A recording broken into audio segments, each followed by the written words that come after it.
welcome to another video. And this was a video that honestly, the idea kind of came to me this morning. Very early this morning before I started work, I decided to start the Burning Shores DLC for Horizon Zero Dawn. And I've just been thinking about the last couple, probably the last week or so, between all of this stuff coming out about Redfall being 30 frames and just all of the bullshit that's surrounding that.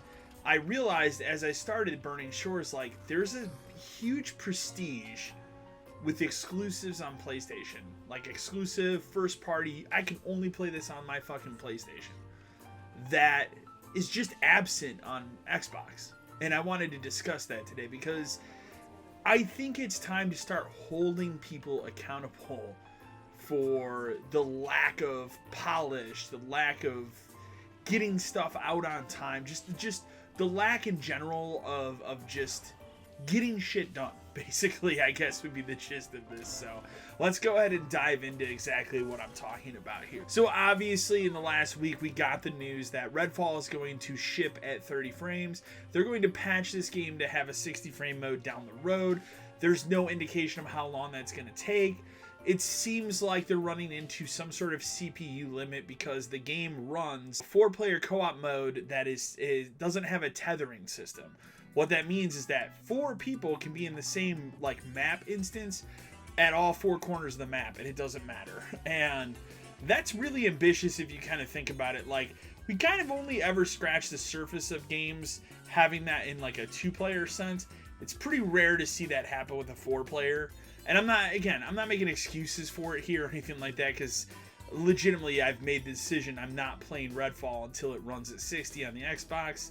They also hit you with the other double gut punch I wasn't able to talk about in my last video because the news came the following day that the PC version of this game, whether you play it on Game Pass or buy it on Steam, is going to have de novo, and that's a no-go for me. I will never play a game that has de novo on my PC.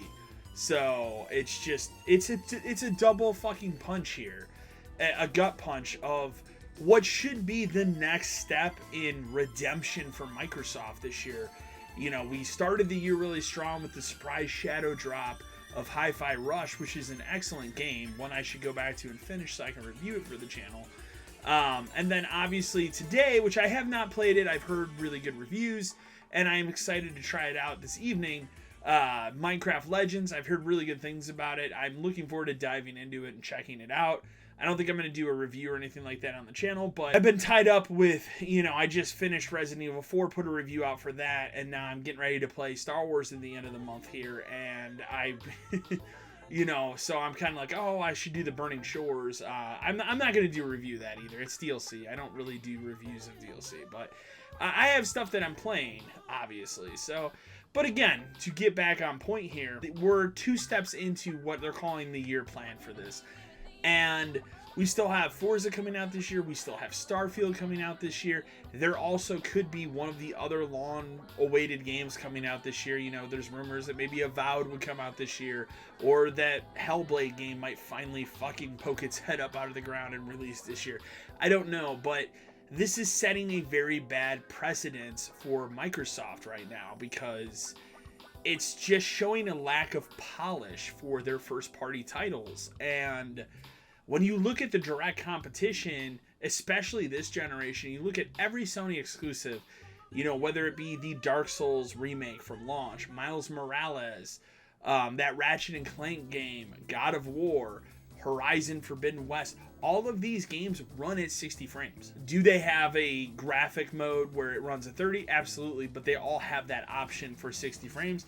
And I would assume a lot of people play in performance mode. But there's also, it's not even just me arguing about frame rate and everything. There's just a level of polish to these games that make them really feel prestige. Especially, I was reminded when I loaded up Horizon this morning and started the DLC just with the grand orchestral, soundtrack and everything, and flying into what was Los Angeles, now referred to obviously as the Burning Shores, that this is a very high quality exclusive. Only I can play it on PlayStation right now. It'll come to PC eventually, but I can only play this one place.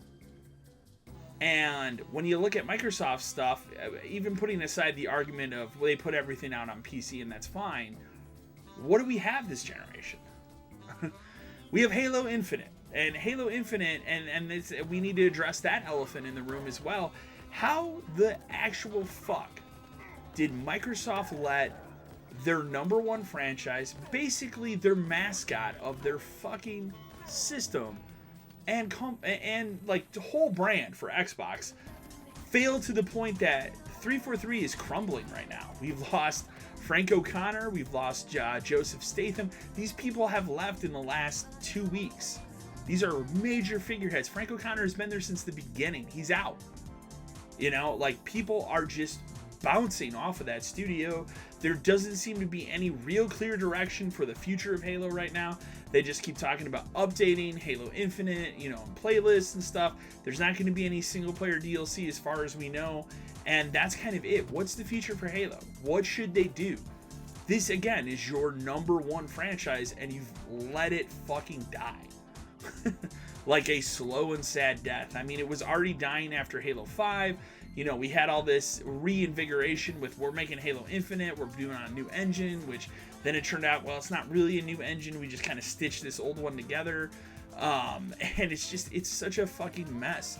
You could also even go down the rabbit hole of how 343, and I'm sure other Microsoft studios do this as well, but 343 in general, you know, they hire contractors to come in and work on the game for 10 months, and then they kick them and bring new people in. That doesn't work for a video game project. If you don't have the same people there from the beginning to end, how the fuck are people going to know what's going on in a complicated, you know, creating a video game environment? How is that going to work? It doesn't work, which is why you see these games taking so fucking long. You know, if you look on PlayStation side, and again, God of War took a long time to come out. You know, Horizon 2, I mean, those had 5-6 years in between. I mean, it's not like they just came out the next day, but you bet your ass that those people were there the entire fucking time, for the most part. So it's preposterous to me when we look at this, and then you have to point the finger somewhere. So you could point the finger at Phil Spencer. I hate to point the finger at Phil Spencer because he's done so many good things for Xbox. At some point, you have to point the finger and say, dude, what the fuck is going on? Why is this happening? Why are these games coming out? Why is shit failing? You know, why are we... It seems like you're content to be in second place with things like Redfall running at 30 frames at launch when you damn well know people fucking care about that.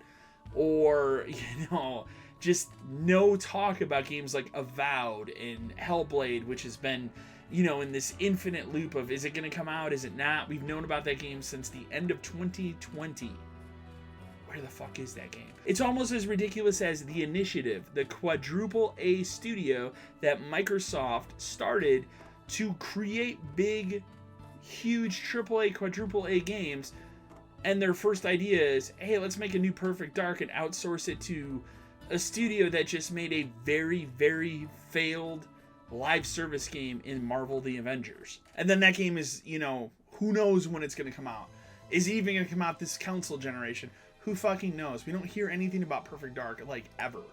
So, you have Rare, who is still fucking around with Everwild, which, you know, is that really a game? Is it going to happen? I don't know. You have the other big, huge, gigantic elephant in the room that nobody can just fucking talk about, which is Fable. Which we hear things about all the time, like, oh, it's looking really good, cool. Fucking show it. Show people.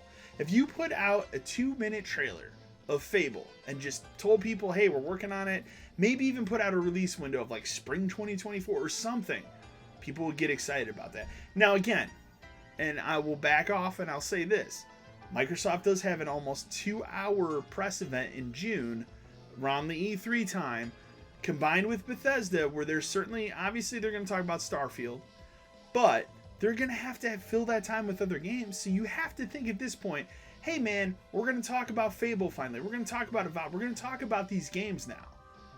And maybe there are more games that are going to come out this fall that we just don't know about.